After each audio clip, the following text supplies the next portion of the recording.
구약성경 예레미야서 함께 보시겠습니다. 18장 1절로 6절입니다.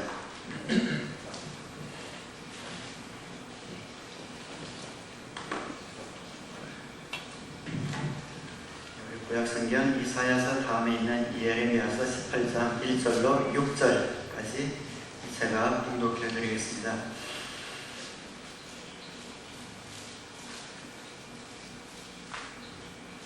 이것은 주님께서 예레미야에게 하신 말씀이다.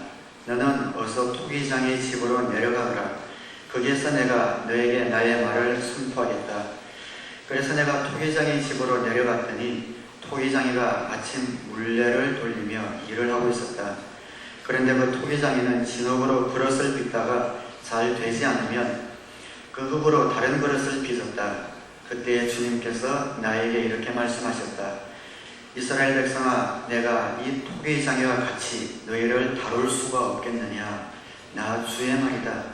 이스라엘 백성아, 진흙이 토기장의 손 안에 있듯이 너희도 내 손 안에 있다.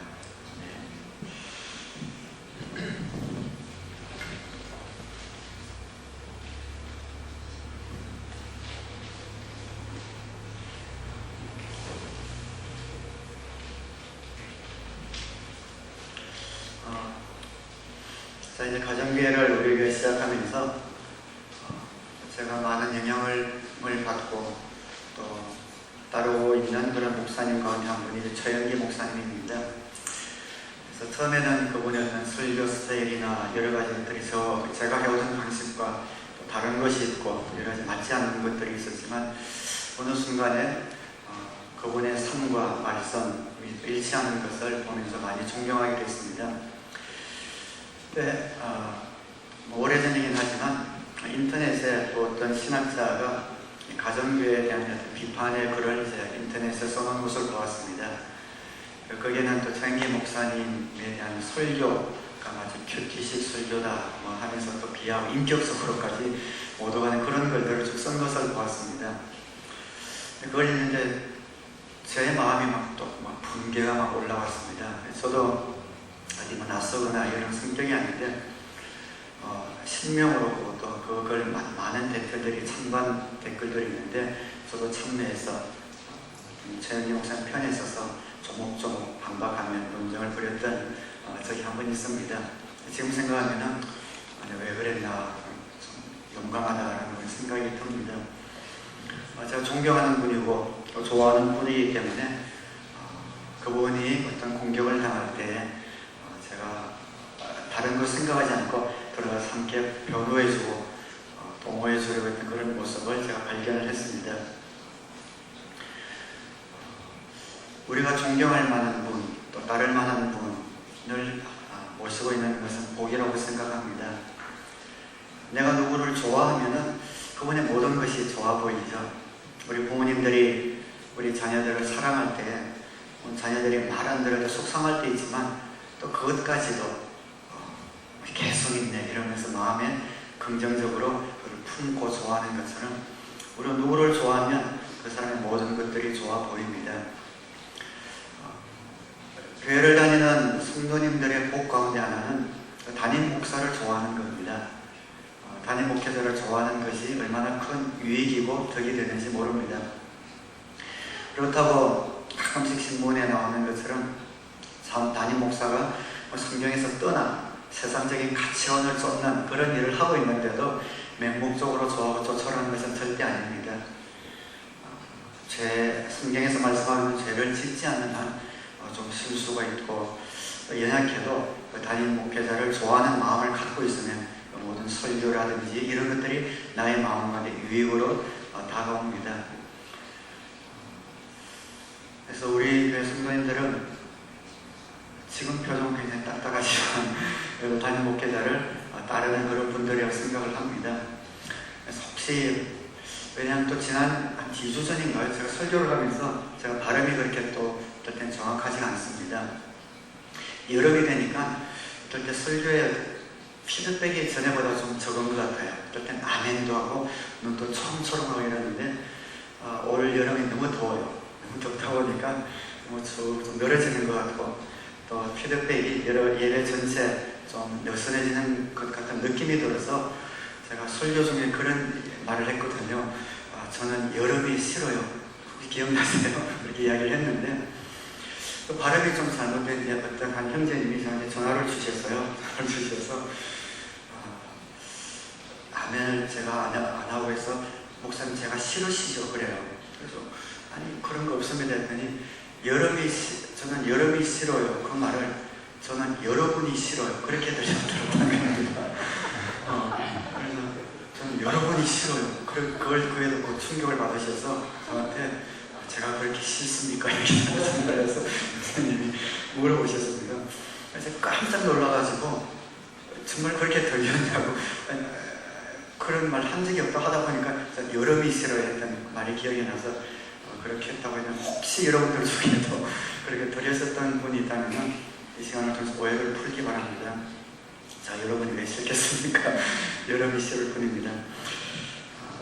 그래서 어쨌든 담임 목사를 좋아하고 존경하면 어떤 실수나 이런 것들도 마음에 와닿지 않은데 조금 마음에 불편함이나 이런 것들이 있으면 조그만 말 한마디가 마음 가운데 오해로 들어오거나 마음을 닫게 되면 결국은 본인의 손해가 될 가능성이 많아요. 그래서 마음을 열고 하나님께서 설교자를 또 목사님을 세워주셨는데 설교자를 통해서 오늘 나에게 무슨 말씀을 주시겠는가 거기에 집중하셔서 예배를 통해서도 하나님의 음성을 듣게 되는 귀한 은혜가 있게 되기를 바랍니다. 하나님도 그러시고 예수님도 정말 자상하신 것 같아요. 예수님도 많은 말씀을 하셨는데 많은 비유, 어쩌면 그렇게 풍성하고 적절한 비유들을 말씀하셨는지 그 환경과 문화와 생활에 꼭 맞는 비유들을 통해서 제자들이 하나님의 말씀을 쏙쏙 알아들을 수 있도록 청중들이 하늘나라의 꿈을 그릴 수 있도록 만들어 주셨고요. 오늘 본문에 하나님도 마찬가지입니다. 예레미야 선지자에게 이스라엘 백성을 향한 하나님의 마음을 전달하기 위해서 그냥 그대로 전달하면 되는데 지금 즉시 토기장이 진흙으로 그릇을 빚는 토기장이 집으로 내려가라 갔더니 토기장이가 진흙을 가지고 그릇을 만들고 있습니다. 물레를 돌리면서 진흙을 빚고 있습니다. 토기장의 마음에 들지 않아서 그걸 다시 버리고 다시 빚는 장면을 보게 되었습니다. 하나님께서 예레미야에게 이와 같이 나도 내 백성들을 빚고 싶어한다. 그들이 나를 떠나고 우상을 향하여 나아가고 있는 이런 모습을 볼 때 그들을 내가 다시 빚고 싶다. 내가 빚을 때 어떨 때는 그들에게 역경이나 어려움이 있을 수 있겠지만 그들이 내 손에 있는 한은 나의 마음에 맞는 그런 그릇으로 빚어질 것이다. 내 손에서 떠나지 말도록. 나는 토기장이고 너희는 진흙이 아니냐. 그 진흙을 토기장인 나가 내가 마음대로 빚을 수 없단 말이냐 하고 하나님의 마음을 절절하게 예레미야를 통해서 그들에게 보여주시는 겁니다. 이스라엘 백성들이 살아나는 길 하나님의 손에 붙들리는 것밖에 없습니다. 하나님의 손에 놓여져 있을 때 그들은 하나님이 원하시는 모습으로 빚어질 겁니다. 오늘 새 이스라엘이라고 부르는 교회의 성도인 저와 여러분도 마찬가지입니다. 우리가 하나님의 사명을 잘 감당하는 하나님의 신실한 종이 되기 위해서는 토기장이 되신 하나님의 손에 우리가 빚어지는 겁니다. 하나님의 손에 우리가 놓여지는 겁니다. 다시 빚어지는 거죠. 무엇이 다시 빚어져야 하는가? 하나님을 알기 전에 가졌던 우리의 모든 가치관, 이것이 제일 먼저 빚어져야 합니다. 이 세상은 하나님은 없다라는 전제하에 세워진 거대한 톱니바퀴와 같습니다. 아침부터 밤까지 그 거대한 톱니바퀴가 쉴 새 없이 돌아갑니다. 문화와 미디어를 통해서 사단은 끊임없이 이 인생의 주인은 너다라는 것을 주입시킵니다. 하나님을 믿고 믿음으로 살아가는 사람을 인생의 나고자로 그렇게 가르치고 있죠. 우리도 그 가치관 속에서 살아갔던 사람들입니다. 조금만 한눈 팔면 나고된다. 이 인생은 약육강식, 생존 경쟁이다, 전쟁터다. 그냥 조금만 다른 사람에게 조금 양보하면 우리 몫이 그만큼 줄어든다. 정신 바짝 차리고 바닥바닥 살아야 한다. 그렇다고 열심히 살지 말라는 말 아닙니다. 성실하게 살지 말라는 말씀 아닙니다. 그러나 세상 가치관은 움켜줘야 된다. 조금이라도 틈을 보이면 너는 다른 사람에게 이용당한다. 그래서 우리 자신을 철옹성처럼 겹겹이 에워싸면서 우리가 우리 자신의 주인이 되어 살아가는 그것을 세상은 어릴 때부터 우리들에게 가르쳐왔던 겁니다. 그 가치관이 하루아침에 변하기가 쉽지 않습니다. 저와 여러분이 예수님을 영접함으로 그분이 우리의 구세주가 되셔서 우리의 신분은 그 순간에 단번에 영원히 죄인에서 의인으로 하나님의 자녀로 우리가 변화되었습니다. 우리 신분은 하나님의 자녀가 되었지만 우리가 지금까지 살아왔던 그 가치관이 변화되어지는 데는 시간이 걸립니다. 어떤 분은 아주 빨리 변하는 사람도 있지만 또 느리게 변하는 사람도 있습니다. 파이 멘탈리티라고 그러죠. 피자라고 생각해 봅시다. 피자가 있으면은 그 피자를 10명이 먹으면 10조각을 나눠서 먹을 겁니다. 20명이 달려들면 자기가 먹는 조각이 그만큼 더 줄어들겠죠. 20조각으로 되니까 5명이 먹으면 그 커질 겁니다. 이 세상의 멘탈리티는 가치관은 파이 멘탈리티입니다. 이 세상의 자원은 어차피 정해져 있다. 그 정해져 있는 자원에 우리가 조금이라도 길을 써서 내 자원을 넓히지 않으면 우리는 더 가난하고 못 살게 되고 딴 사람들에게 업신여김을 당하게 될 것이다. 표현은 그렇게 안 해도 그런 멘탈리티가 모든 세상 사람들 그리고 예수를 믿었다고 하지만 크리스찬의 생각 속에 들어가 있습니다. 그래서 이를 악물고 경쟁사에서 이기려는 그런 삶을 살고 있습니다. 그러나 하나님의 법칙은 다릅니다. 야고보서에 너희가 지혜가 부족하느냐 후히 주시고 꾸짖지 아니하시는 하나님께 구하라. 그러면 후하게 주실 것이다. 그 파이가 있느냐? 그 세상 사람들이 나눠 먹으려고 애쓰고 있느냐? 자기네들끼리 나눠 먹으라. 다 주어라. 너는 나에게 와서 구하라. 내가 내게 파이 다른 한 판을 그냥 주겠다. 너는 그것을 먹고 남은 것을 다른 사람에 나눠 주어라. 이게 하나님의 법칙입니다. 이 세상의 물질 세계와는 완전히 다른 영적인 세계의 법칙입니다. 그런데 그것을 경험해 보지 않고서는 우리는 그것을 실감을 하지 못합니다. 하나님을 경험하는 삶이란 무엇인가? 하나님이 어떠한 분이신지 우리가 우리의 삶을 통해서 한번 경험해 보는 겁니다.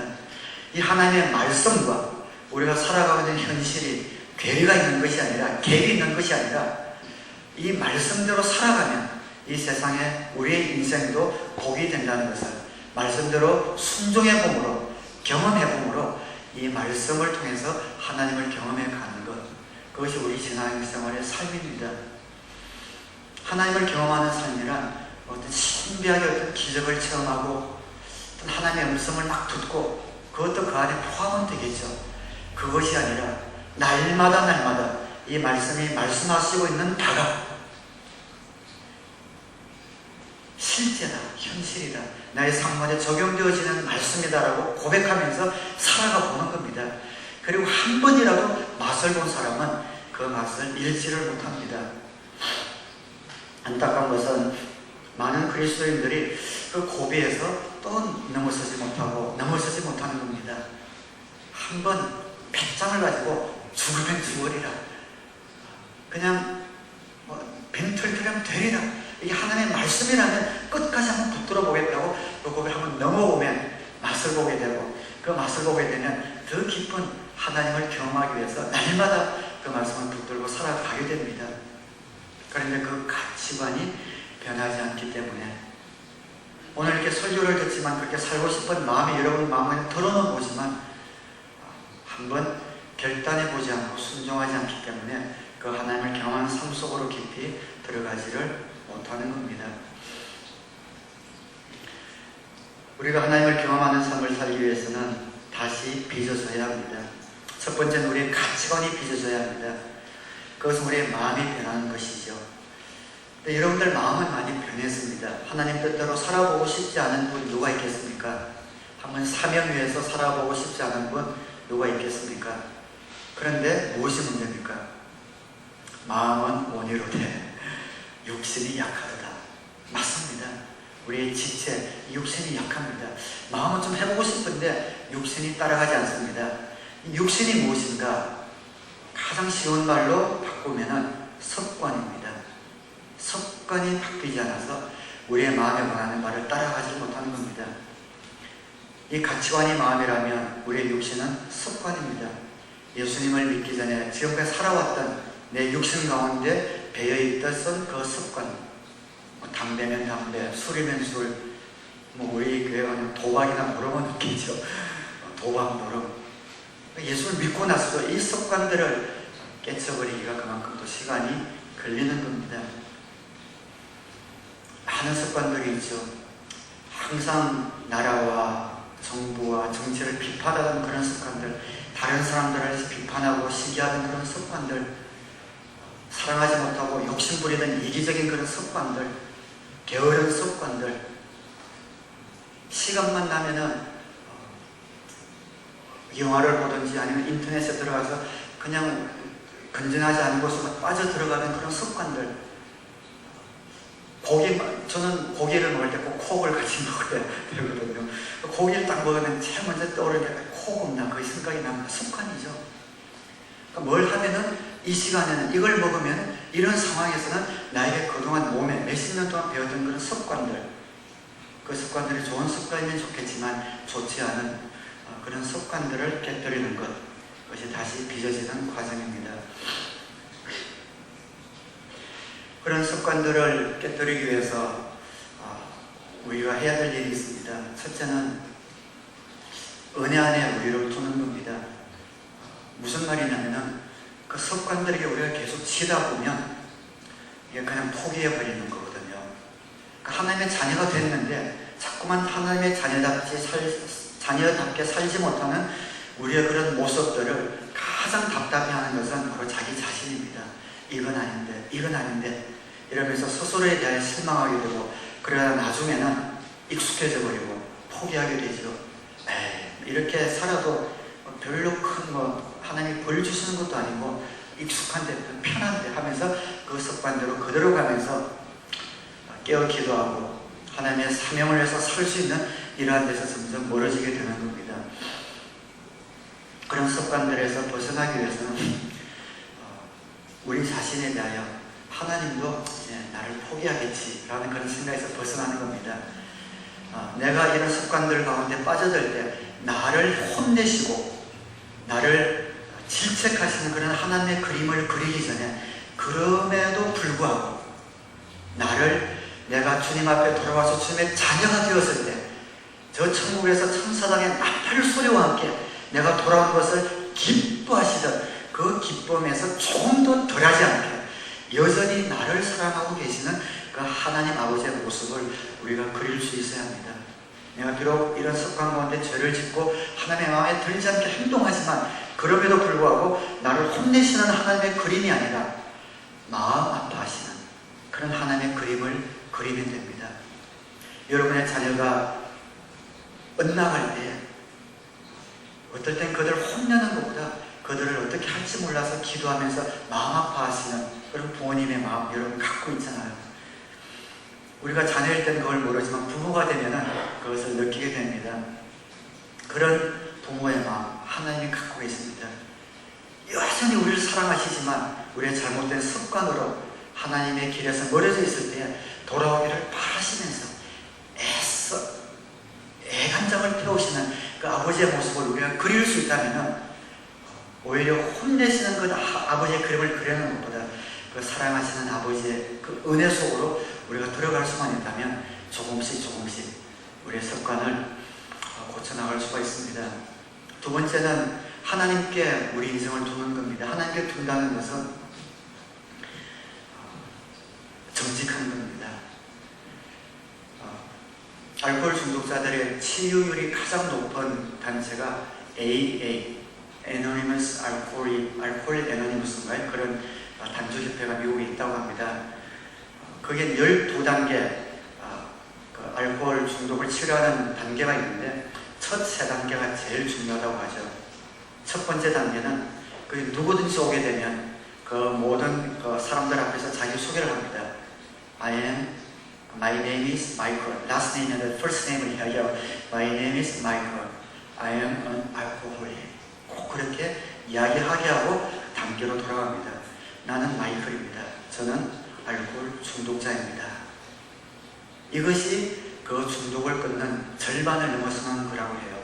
내가 알코올 중독자라는 것을 인정하지 않는 한은 그게 치유는 절대로 없다는 겁니다. 제일 먼저 하는 것은 저는 알코올 중독자입니다. 많은 알코올 중독자들이 술을 먹으면서 끊지 못하는 이유는 자기가 술에 중독되어 있다는 것을 절대로 인정하지 않기 때문에 끊지 못한다고 해요. 저는 반주로 몇 잔씩 마셔요. 생각날 때마다 마시고 제가 결심만 하면 언제든지 안 마실 수 있어요. 천만에요. 절대로 그렇지 못하면 습관에 끌려서 습관에 노예가 되고 있는데도 그것을 인정하지 않는 한은 거기서 벗어날 도리가 없는 겁니다. 술을 먹고 한 번이라도 인사불성이 되거나 제정신이 안 된 상태에서 폭언을 하든지 폭행을 하든지 그렇게 한 경험들이 한두 번 이상 있다면 그 사람은 중독자입니다. 그것을 인정하지 않는 한은 거기서 벗어날 수가 없습니다. 그리고 하나님 앞에 나와서 하나님, 그게 술이건 담배건 노름이건 도박이건 나의 못난 성격이든 게으름이든 하나님, 저는 이런 게으른 자입니다. 저는 이렇게 교만한 자입니다. 저는 이렇게 욕심이 많은 자입니다. 저는 이렇게 돈만 모르는 자입니다. 저는 알코올 중독자입니다. 저는 담배 중독자입니다. 하나님, 제 힘으로는 끊을 수 없습니다. 하나님 도와주세요. 거기에서 시작되는 겁니다. 하나님 손에 우리를 맡기는 거죠. 우리 힘으로 하려고 하는 나는 가망이 없습니다.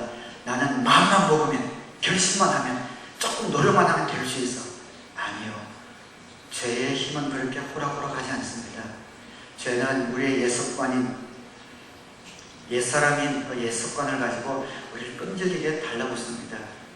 하나님의 은혜 안에 우리 자신을 두고 하나님께 우리 자신을 솔직하게 인정하면서 성령님의 능력을 의지하면서 나아가야 합니다. 오늘 저와 여러분이 하나님께 정말 쓰임받기 위해서 저는 여러분 한 분 한 분이 너무나 소중합니다. 기도원의 300용사처럼 예수님의 12 제자처럼 하나님께서 우리 사랑의 교회를 세우셔서 저와 여러분들을 통하여 하시고 싶은 일들이 너무나 많이 있습니다. 하나님의 말씀은 진리이며 이 말씀으로 살아가는 것이 우리의 인생의 행복인 줄 알아 우리의 가치관을 바꾸고 우리의 예습관을 나의 힘과 노력으로 고치려고 회복하려고 하는 대신에 정직함으로 하나님 손에 여러분의 인생을 얹으셔서 그분이 여러분을 만지시고 통치해 나가시고 인도해 나가셔서 주님께 아름답게 쓰임 받으시는 저와 여러분 되시기를 주님의 이름으로 축원합니다. 그에는 시간이 좀 걸립니다. 그래서 제가 여러분에게 하나님의 은혜 아래 우리 자신을 두어야 된다고 말씀드린 겁니다. 또 실수하고 또 실수하지만 그럼에도 불구하고 나를 사랑하시는 그 아버지의 마음을 바라보시는 그 안에 머물러야 합니다. 그래야 그 은혜가 우리를 고칠 수가 있습니다. 내 자신을 향해서도 마찬가지지만 다른 사람을 향하여도 마찬가지입니다. 기다림이 필요합니다. 정말 5년, 10년이 지나지만 그 사람이 변할 것이다 라는 그런 기대와 소망을 우리는 놓지 말아야 합니다. 그 소망 하나 붙들고 그 사람을 향하여 인내하며 기도하고 기대하며 기다려 주어야 합니다. 여러분, 아브라함에게 하나님이 찾아오셔서 놀라운 약속을 하시죠. 아들이 없는 아브라함에게 내가 너에게 아들뿐만 아니라 그 아들을 통해서 후손을 줄 터인데 바다의 모래와 같이 저 밤하늘의 별들과 같이 이 많은 후손을 너에게 주겠다. 얼마나 놀라운 약속입니까? 그 약속이 언제 이루어졌는지 아십니까? 25년이 지난 뒤에 이루어졌습니다. 아브라함이 75세쯤 되었을 때 그 약속을 주시고 25년이 되어서 100살이 되었을 때 그때 비로소 하나님이 이삭을 아브라함에게 허락해 주신 겁니다. 모든 만국의 열국의 아비, 믿음의 조상으로 그 아브라함을 세우기 위해서 그 빚어가는 과정이 아브라함에게는 25년이 필요했던 것이죠. 이건 또 다른 얘기지만 그런 생각을 해보았습니다. 백세에 그렇게 소중한 아들을 줄 때는 언제고 그 아들이 청소년기쯤 되었을 때 이제는 그 아들을 나에게 번제로 바쳐라 그러지요. 근데 아브라함이 그렇게 소중하게 여긴 아들을 다른 장말하지 군말하지 않고요. 네 알겠습니다 하고 바로 바칠 준비를 하는 겁니다. 대단하지 않으세요? 그것을 바치겠다고 순종한 아브라함도 대단하지만 그 엄청난 말을 아브라함에게 하시는 하나님도 대단하신 것 같아요. 그걸 주시고 나서 이 이삭을 바쳐라. 그런 말 절대로 편하게 할 수 없는 말 아닙니까? 그런데 하나님은 이 아브라함이 얼마나 믿어오셨던지 얼마나 편했던지 그런 요구도 아브라함에게 스스럼 없이 할 만큼 아브라함은 그 25년의 기간 동안에 하나님이 어떠한 분이신지 아마 빚어지는 그런 과정 때문에 빚어지지 않았나 그런 생각을 해봅니다.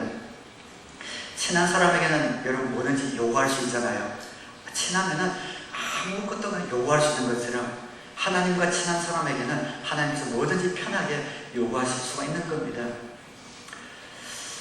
하나님이 아직 저는 안 편하신가 봐요. 저한테 아들 바치라고 그런 말씀하지 않았을 거 보니까 여러분이 되니까 농담을 해도 웃지도 않고 미치겠습니다. 그러신데 하나님께 편하면 하나님이 뭐든지 편하게 우리에게 맡기실 수 있고 또 요구를 하실 수가 있다는 것이죠. 우리 어머니 뱃속에서 아기가 10개월 동안 자라납니다.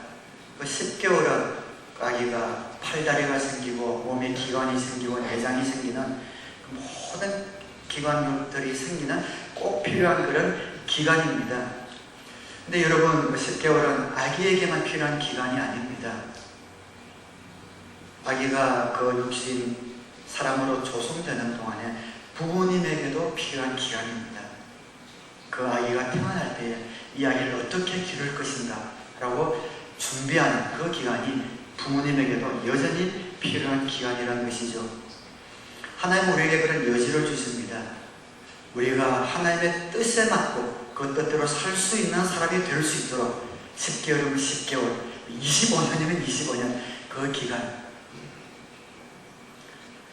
영혼을 보시고 우리의 현재를 가장 정확하게 아신 하나님께서 우리를 보시면서 그렇게 기다려 주시는 겁니다.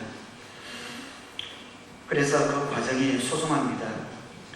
관계 중심인 사람이 있고 일 중심인 사람들이 있죠. 관계 중심인 사람은 그 사람의 변할 때까지 기다려줍니다. 그런데 일 중심인 사람은 너무 조급합니다. 그 일이 되지 않으면 견딜 수가 없습니다. 그래서 마음이 조급하니까 불평과 조급한 원망들이 나오게 됩니다. 신앙생활은 관계입니다. 하나님과 우리와의 관계이며 이웃과 이웃과의 관계입니다. 하나님의 성품을 우리 가운데서 키워나가기 위해서 하나님께서는 우리에게 기다림을 허락하십니다. 근데 마냥 기다리는 것은 아닙니다. 어떻게 기다리는가? 약속을 믿고 기다리는 겁니다. 사도행전 1장에 보면 내가 너에게 약속한 것을 기다리라. 성령을 약속하셨죠. 그것을 기다리라 하고 예수님이 가셨습니다. 근데 이 제자들이 어떻게 기다렸죠? 기도하면서 기다렸습니다. 하나님의 약속을 믿고 기다리는 사람은 그래서 기도하는 사람입니다. 그냥 마냥 기다리는 것이 아니라 기도하는 사람, 주님의 약속을 믿는 사람은 기도하면서 믿고 기다립니다.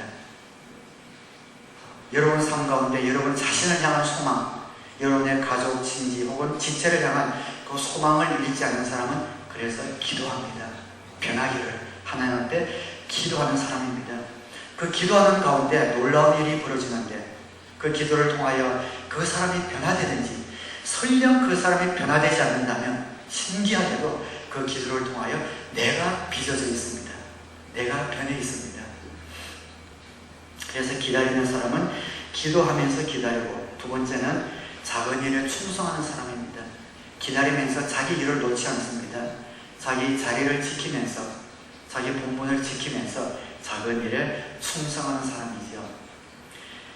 이 사람이 바로 하나님 손에 빚어지는 하나님 손에 얹히기를 결단하는 그러한 사람입니다. 예수님께서 말씀을 전하실 때 밤이 늦었습니다. 남자만 5,000명이 모였습니다. 먹을 것이 없습니다. 집으로 가다가 굶어서 막 쓰러질 것 같습니다. 너희들에게 먹을 것이 있느냐? 저희들이 막 알아보니까 어떤 한 소년이 떡 5덩어리와 물고기 2마리를 갖고 왔습니다. 오병이어. 그것이 예수님 손에 얹혀졌을 때 그 모든 사람들이 마음껏 먹고 12강줄이 음식이 남을 만큼 풍성하게 먹었다고 이야기하고 있습니다. 그 작은 한 소년의 한 끼 도시락밖에 안 되는 그 음식이 주님 손에 얹혀졌을 때에 많은 사람을 배부르게 해주었습니다.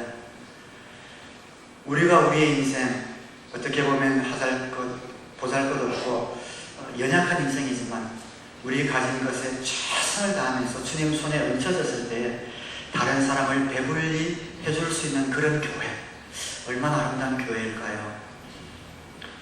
여러분들 손에 얹혀질 오병이어가 있습니까? 몇 명이나 있습니까? 정말 여러분들 손에 얹혀질 오병이어, 또는 주님 손에 얹혀질 그런 오병이어, 그런 사람들이 많은 교회가 있다면 많은 교회들을 배부르게 해주는 그런 교회가 될 것입니다. 하나님께 쓰임받기 위해서 우리가 해야 될 일 2가지는 주님 손에서 다시 빚어져야 하며, 2번째는 하나님과의 관계 속으로 이제 들어가는 일입니다. 여러분, 우리가 그렇게 주님 앞에 종종 기도하죠. 그리고 여쭈어보죠. 하나님, 제 인생을 향한 하나님의 뜻은 무엇입니까? 근데 그 질문과 하나님의 뜻은 무엇입니까? 라는 그 질문은 비슷해 보이지만 큰 차이가 있습니다. 하나님을 경험하는 삶, 책을 쓰신 헨리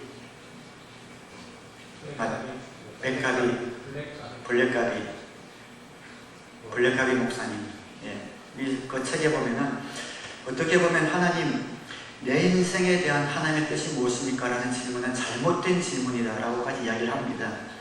많은 그리스도인들이 주님 앞에 나와서 하나님, 제 인생을 향한 하나님의 뜻이 무엇입니까? 그렇게 물어봅니다. 그렇게 묻지 말고 하나님의 뜻이 무엇입니까? 물으라는 겁니다. 그게 그거 아닙니까? 조금만 더 생각하시면 큰 차이가 있습니다.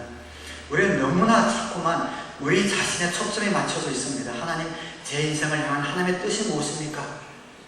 그 질문 속에서는 그의 뜻을 알면 그 뜻대로 순종하겠다는 그런 마음으로 물어보는 것 같지만, 실상은 우리가 우리 인생을 향한 우리 자신이 원하는 뜻을 정해놓고 하나님께 물어보는 그런 경우가 많이 있습니다.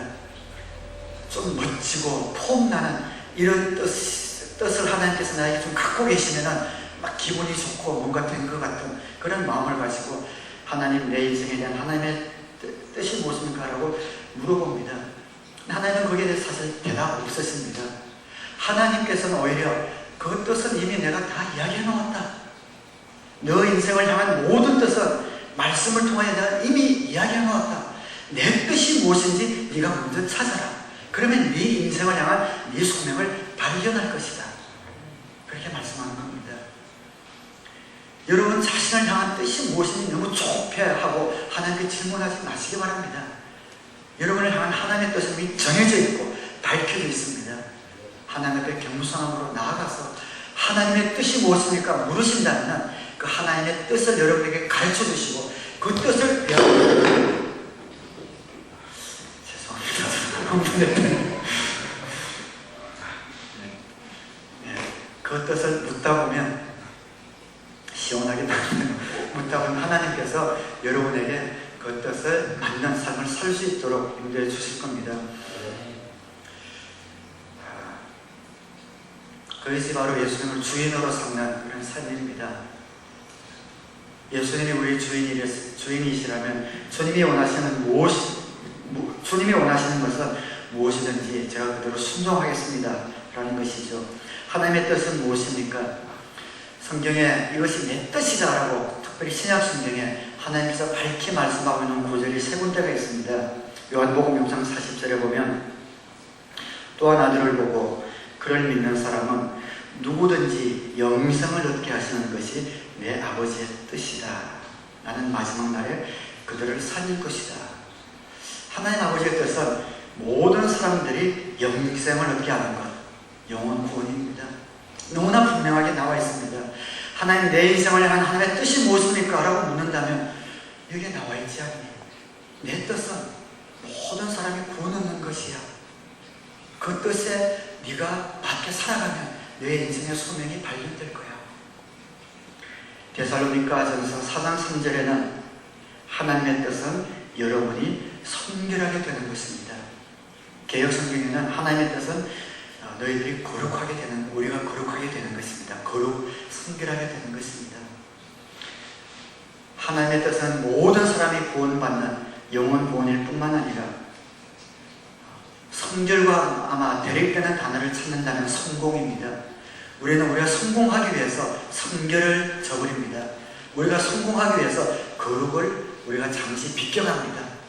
그래서 세상 가치관으로 또 세상의 습관대로 살아가면서 내가 성공하고 조금이라도 더 모아야 되는 그런 성공 가치관 때문에 성결과 거룩을 뒤로 미룹니다. 그러나 하나님의 뜻은 아니야. 너를 향한 나의 뜻은 성공이 아니라 성결이야. 네가 세상 사람들에게 인정받고 높이 올라가고 명예를 얻는 그것이 아니라 네가 거룩하게 되는 것이 내 뜻이야 라고 말씀합니다. 그 하나님의 뜻에 맞게 우리가 세상 가치관을 버리고 옛 습관을 버리고 성결되게 거룩하게 살려고 손해가 오더라도 성결과 거룩을 택할 때에 우리는 우리 자신의 소명을 발견하게 됩니다. 그리고 한 군데 더 나와 있는 것이 데살로니가전서 5장 18절입니다. 항상 기뻐하십시오. 끊임없이 기도하십시오. 모든 일에 감사하십시오. 이것이 그리스도 예수 안에서 여러분에게 바라시는 하나님의 뜻입니다. 항상 기뻐하고 끊임없이 기도하고 모든 일에 감사하는 것, 이 세 가지를 한 단어로 묶으면 저는 행복이다라고 그렇게 묶을 수가 있을 것 같아요. 항상 빌립보서 4장 6절 7절 말씀처럼 아무것도 염려하지 말고 오직 모든 일에 기도와 간구로 너희 구할 것을 감사함으로 하나님께 아뢰라. 그리하면 모든 지각에 뛰어나신 하나님의 평강이 너희 마음과 생각을 지키시리라. 기도와 감사로 하나님께 아뢰면 우리 마음 가운데 하나님만이 주실 수 있는 평강, 그 행복을 주시겠다는 말씀이죠. 그래서 기뻐하는 것, 감사하는 것, 그리고 염려하는, 기도하는 것, 이것이 우리 인생이 주님 안에서 행복해지기를 바라시는 하나님의 뜻이라는 겁니다. 저와 여러분이 행복한 것, 염려 대신에 기도를 하나님께 모든 문제를 아뢰고 항상 기뻐하고 감사하고 하는 이것이, 우리가 주님 안에서 행복하게 사는 이것이 하나님의 뜻이라는 겁니다. 그래서 여러분이 불평과 원망과 혹은 좌절과 신망 가운데 살아가는 것은 하나님의 뜻대로 살아가는 것이 아닙니다. 하나님은 우리가 행복하게 살도록 설계해 주셨습니다. 그런데 행복하게 살기 위해서 어떻게 해야 하는가? 앞에 있는 두 구절이 정답 힌트가 될 것 같습니다. 모든 사람이 구원 얻는 것이 하나님의 뜻인 것을 알아서 그 뜻대로 살아가는 사람. 행복은 주어지는 것이 아니라 하나님의 뜻을 따라 살아갈 때 주어지는 선물이잖아요. 우리가 쟁취하는 것이 아니라 하나님의 뜻을 쫓아 살아갈 때 주어지는 선물입니다. 영혼 구원의 사명을 위해서 살아갈 때 주어지는 선물이 행복이고, 거룩하고 성결하게 살아갈 때, 비록 이 세상적으로 볼 때는 손해를 볼지 모르지만 우리 마음 가운데 강물처럼 흐르는, 누구도 침범할 수 없는 하늘의 평강으로 채워주어서 행복하게 해주시겠다는 그런 약속인 것입니다. 하나님의 뜻은 영혼 구원과 성공보다 거룩함, 그리고 그 결과로 우리가 행복한 삶을 사는 것, 이것이 성경 전체를 통해서 우리에게 주시는 하나님의 뜻입니다. 그럼 하나님을 경험하는 삶이란 무엇인가? 이 소명을 위해서 살아가면서 하나님이 이렇게 역사하시는구나, 이것이 정말 그대로 이루어지는구나 라는 것을 날마다 하나씩 경험해 가면서 하나님이 어떤 분이신가를 알아가는 것, 그것이 바로 하나님을 경험하는 삶입니다. 영혼 구원을 위해서 저와 여러분이 목장을 통해서 교회들을 전도하면서 애써 헌신하면서 살아가는, 이 세상의 성공보다 거룩과 성결을 선택하면서 살아가고 손해가 되는 것 같지만 거룩하고 성결해서 하나님의 뜻을 붙들 때에 결국에는 나에게 행복을 주시는 하나님을 경험하면서 이 말씀이 정말 살아있구나, 하나님이 정말 나에게 역사하시는구나, 그래서 경험하면서 한 번 경험하면 이 세상에 그 어떤 부귀 영화도 하찮게 보이는 그런 실력이 배짱이 맷집이 생기면서 더 도전하면서 모험하면서 그 말씀 붙들고 살아가고 더 깊은 하나님의 말씀을 경험하면서 더 깊이 살아가는 그런 사람이 바로 하나님을 경험하는 삶입니다. 그런 경험이 없이는 우리는 다른 사람에게 하나님을 전할 수가 없겠죠. 목사인 저도 하나님이 목회자인 저를 통해서 하나님 어떤 분이시구나라는 것을 여러분에게 보여주시고 드러내는 것이 저에게 전혀 없다면 제 목회는 실패겠죠. 저도 그래서 목회를 통해서 제 삶을 통해서 하나님이 저 목사님을 통해서 주의 종을 통해서 이런 일들을 행하시는구나 라는 것을 여러분들이 보여줄 수 있는 그런 목회를 해야 되는 것처럼 우리 목자님들, 우리 목녀님들 여러분의 삶을 통해서 하나님이 이렇게 역사하시는구나 라는 것을 목장 식구들에게 보여주어야 하고, 우리 모든 성도님들은 여러분들이 직장에서건 사업체이건 어디에서건 살아가는 삶의 모습을 통해서 하나님이 어떤 분이시구나라는 것을 여러분들 접촉하는 사람들에게 보여줄 수 있을 때에 우리는 하나님을 경험하는 그런 삶을 살게 되는 겁니다. 2주 전에 제가 바리새인에 대한 설교를 했습니다.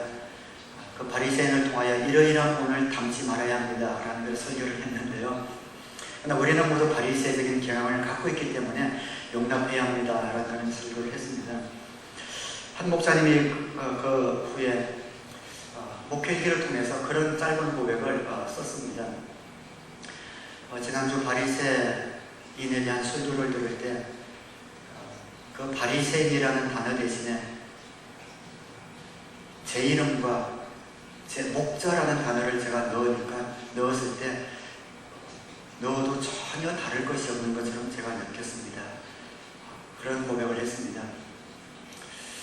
그러니까 그런 설교를 참 그 말씀을 듣고 스스로에게 적용해서 그 바리새적인 그런 모습 속에 목자라는 것을 단어를 넣었을 때 그것이 바로 제 모습이었습니다 라는 그런 고백을 하셨어요. 짧은 고백이지만 근데 그것이 저는 너무 이뻐 보였습니다. 목사님이 겸손한 마음을 하나님께서 기뻐하실 겁니다. 이 마음, 이 순수한 마음 잃지 않고 항상 겸손함으로 정말 붙어 있으시면 하나님께서 목사님을 통해서 일하실 겁니다 라고 이렇게 적어드렸습니다. 하나님 말씀 앞에 정직한 사람, 하나님 말씀 앞에 겸손한 사람, 다른 사람 이야기가 아니라 내 이야기로 고백하면서 한 주 한 주 그 말씀대로 살아가려고 고쳐보려고 노력하는 사람, 그리고 순종하는 사람을 통해서 하나님은 하나님 자신을 우리에게 보여주십니다.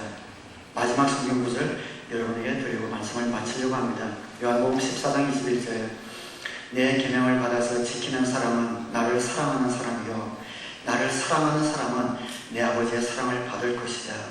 그리고 나도 그 사람을 사랑하여 그에게 나를 드러낼 것이다.